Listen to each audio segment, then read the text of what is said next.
Hola, ¿qué tal?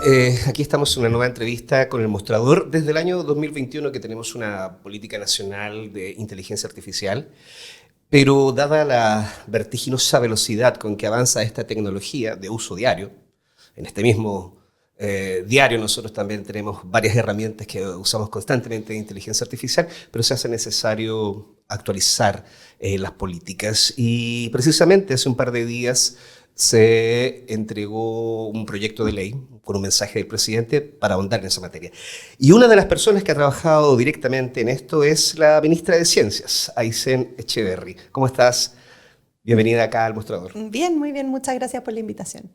Partí la introducción, ministra, con que se hizo indispensable, ¿no?, hacer una actualización de la política. Esta es una política que no es muy vieja, tiene 3 años. ¿Por qué se hace indispensable hoy día hacer una actualización? Bueno, no muy vieja en años persona, en años tecnológicos de la antigüedad, pero porque esto avanza tan rápido, ¿verdad?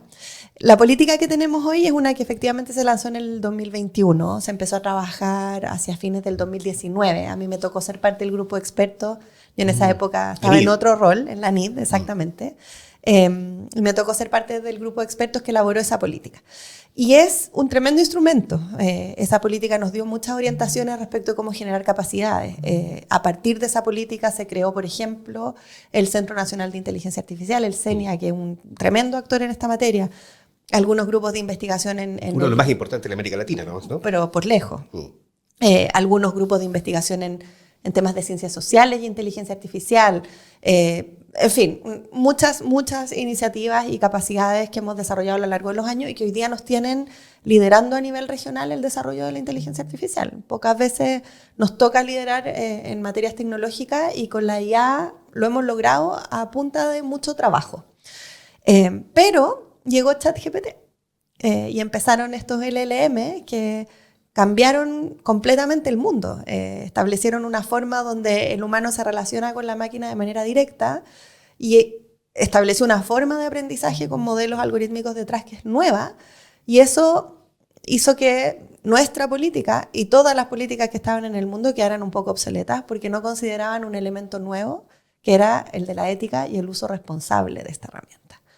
La inteligencia artificial empezó a interactuar de manera muy directa con lo humano y por lo tanto, claro, preguntas que nos hacíamos cuando estábamos hablando de, qué sé yo, cable y cómputo, no eran tan relevantes. Hoy día sí tenemos que hacernos la pregunta de, bueno, ¿hasta dónde lo queremos usar? ¿Cómo interviene con nuestra democracia? ¿Qué pasa con la libertad de expresión? ¿Qué pasa con la salud de las personas? ¿Qué pasa con, bueno, en fin, una serie de áreas que son mucho más propias del mundo de los valores y de la ética y que no estaban completamente abordados desde la política? Y por eso nos encaminamos en este proceso que duró prácticamente un año, donde nos apoyamos en estándares internacionales, con la UNESCO en particular. Ellos tienen una metodología para autoevaluarse respecto de cómo uno está en materia de inteligencia artificial. Usamos eso de marco. Y iniciamos un proceso participativo de varios meses, donde fuimos a prácticamente todas las macrozonas o grupos de regiones. Convocamos a personas de todos los ámbitos y con eso actualizamos ese componente de la política, el componente de la ética y el uso responsable.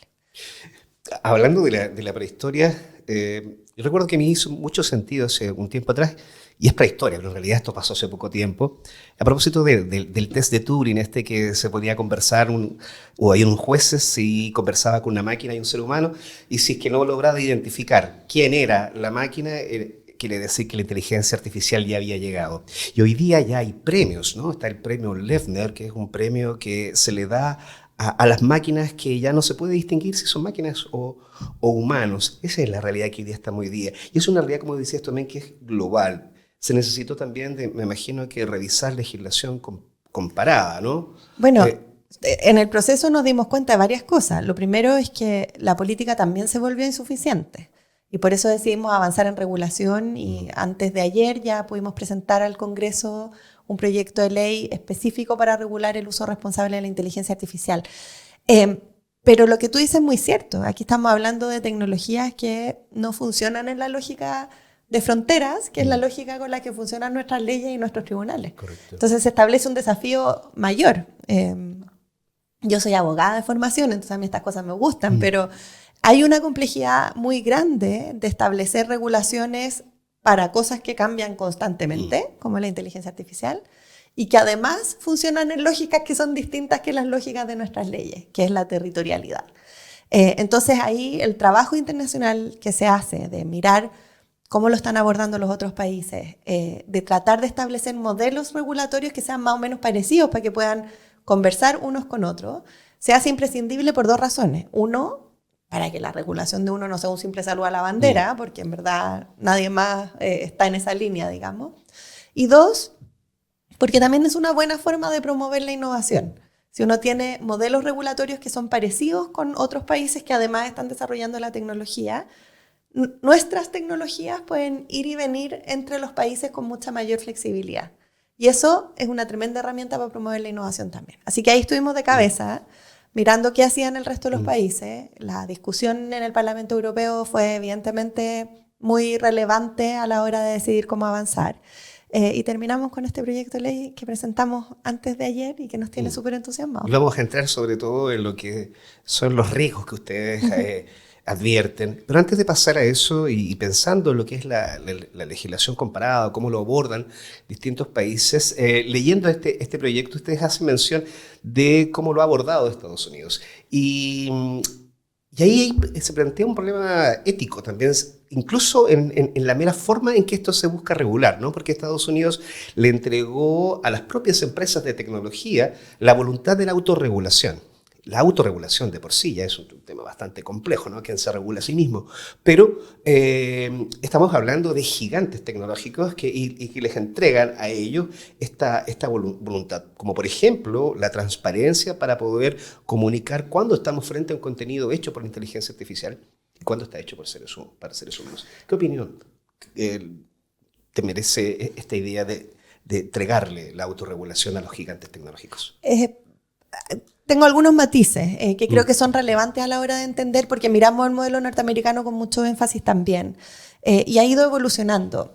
Ocurre algo, y me voy a ir a algo muy técnico, pido disculpas, pero los sistemas legales de los países son distintos, y hay un sistema que es el basado en la ley civil o en la ley romana, que es donde estamos los países de Latinoamérica esencialmente y los europeos, donde hacemos leyes que tienen aplicación general y que se demoran mucho tiempo en tramitar en el Congreso. Y el modelo anglosajón, que es el que tiene Estados Unidos, que funciona mucho más en base a jurisprudencia, donde no son leyes así tan estructuradas como las nuestras, sino que el trabajo que se lleva adelante a través de experiencia. Exacto. Y eso que es muy de la esencia de cómo regulan los países es muy relevante a la hora de entender cómo está abordando Estados Unidos lo de la inteligencia artificial, porque ellos de hecho, no solo están esperando a que existan estos juicios, sino que echaron mano a algo que se llama Executive Order, que son directrices que mandata el presidente de la República que son equivalentes a leyes, en el fondo. Son directrices con obligaciones que se imponen a empresas, los otros estados, en fin. Y esa herramienta que en un inicio la usaron de una manera muy liviana, con mucha autorregulación, la han ido profundizando, y la última que yo revisé, puede que haya otra nueva, que debe haber sido hace 3 meses atrás más o menos, era un documento de 300, 400 páginas, con obligaciones a las empresas respecto a estas materias. Entonces, a veces uno se queda con la idea de que hay harta autorregulación, pero la verdad es que existe mucha regulación, solo que en un formato distinto al que nosotros estamos acostumbrados. Igual hay límites, ¿no? Entonces... Exacto. Ahora, dicho eso...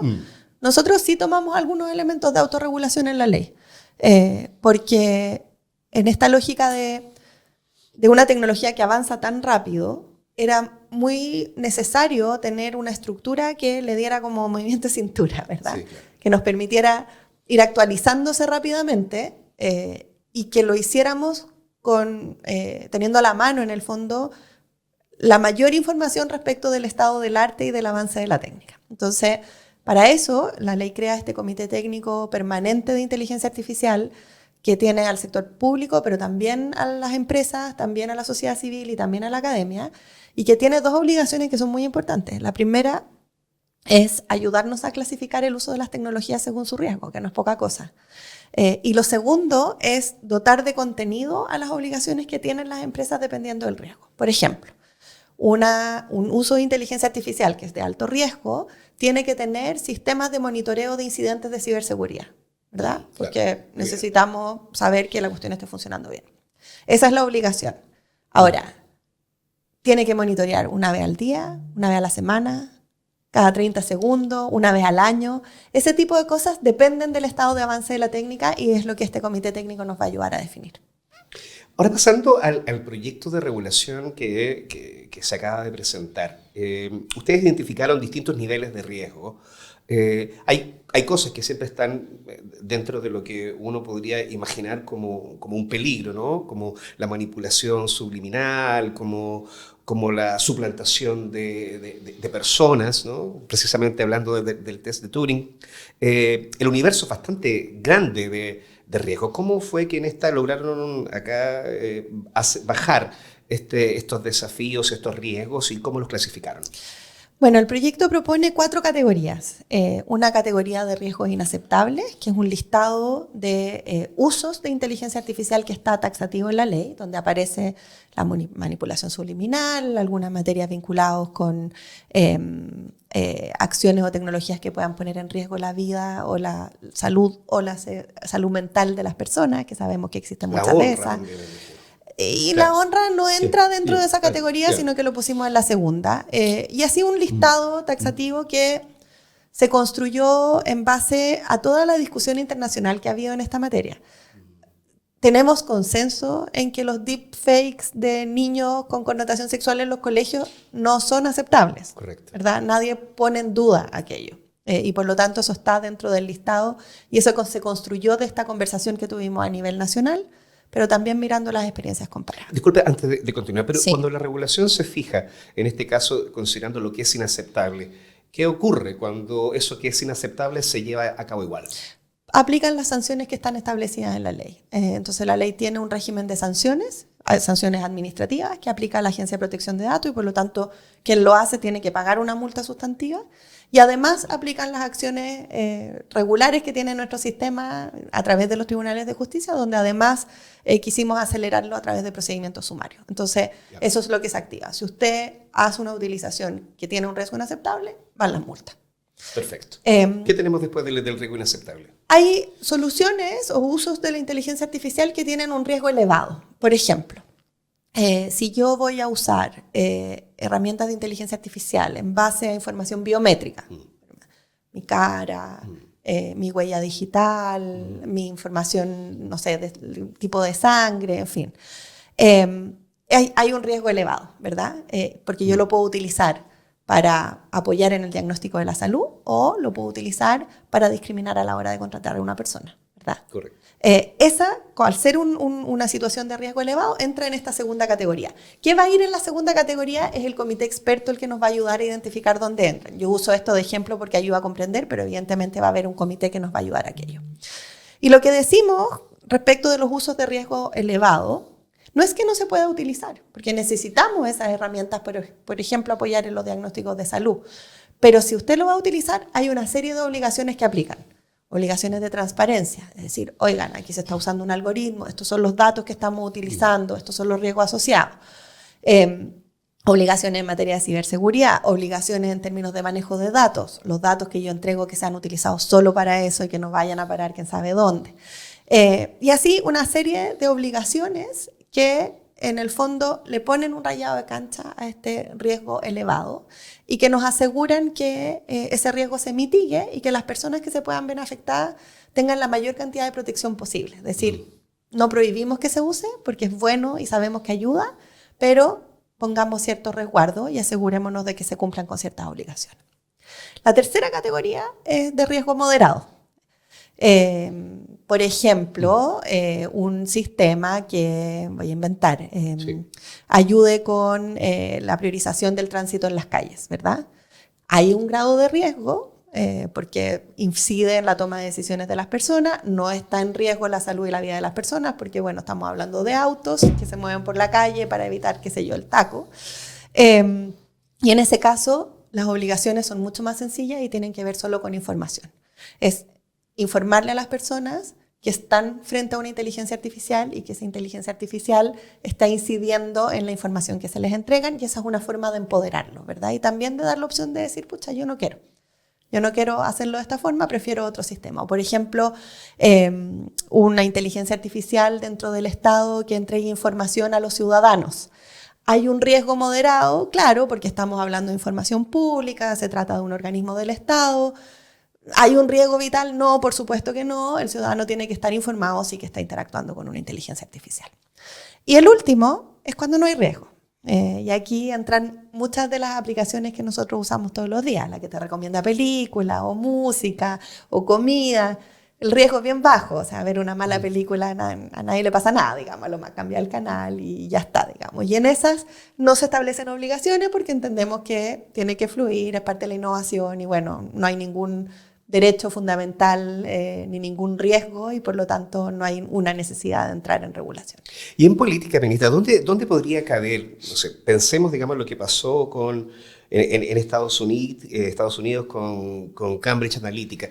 Por ejemplo, una inteligencia artificial que, como sabemos, obtiene la información de cada uno de los usuarios y puede tomar un perfil de preferencias políticas, pero sobre esa información, la inteligencia artificial es capaz, por ejemplo, no sé, de enviarte mensajes específicos para lograr un determinado comportamiento ante un proceso electoral, por ejemplo. Eso, ¿dónde, en qué tipo de riesgo cabe Es eso? interesante la pregunta porque esto ya entra dentro del ámbito de mis apreciaciones. Quien nos va a ayudar a definir eso es este comité experto permanente. Por lo tanto, ellos son los que debieran poder responder esa pregunta hacia el futuro. ¿Qué es lo que pensamos cuando redactamos la ley? Si usted me hubiera hecho esa pregunta hace 2 años atrás, yo habría dicho muy alto riesgo. Muy alto riesgo porque estamos incidiendo directamente en la democracia, quizás incluso riesgo inaceptable. Sin embargo, han ocurrido muchas cosas entre medio. Ha evolucionado mucho no solo la tecnología, sino que también la aproximación social a la tecnología. Y hoy día sabemos que las redes sociales hacen esto y sabemos que pueden que manejan incidir toda en nuestra información. Exacto. Y por lo tanto, la aproximación social a eso, yo creo que está en una categoría de riesgo distinto. Ahora, como esto tiene muchas de estas preguntas que son difíciles de resolver, que varían en el tiempo y que no pueden depender de una sola persona, no puedo ser solo yo la que dice este riesgo está aquí, aquí o acá, es que creamos este comité técnico. Y por eso es importante que tenga la visión de lo público, la visión de la sociedad civil, de la industria y de la academia, porque esa es como la llave maestra de nuestra regulación, lo que nos permite que la regulación vaya ajustándose y evolucionando a medida que va evolucionando nuestra sociedad en el uso de estas tecnologías. Hay muchas áreas de la productividad que sienten que en la regulación hay como unos ciertos límites al desarrollo precisamente de la industria. ¿Cómo observas esta combinación en la inteligencia artificial? A mí me parece absolutamente necesario poder hacerlo y eso me imagino que tampoco debería inhibir el desarrollo de la tecnología. Yo concuerdo, yo creo que una buena regulación no inhibe, sino que más bien fomenta mayor innovación y eso es parte del desafío.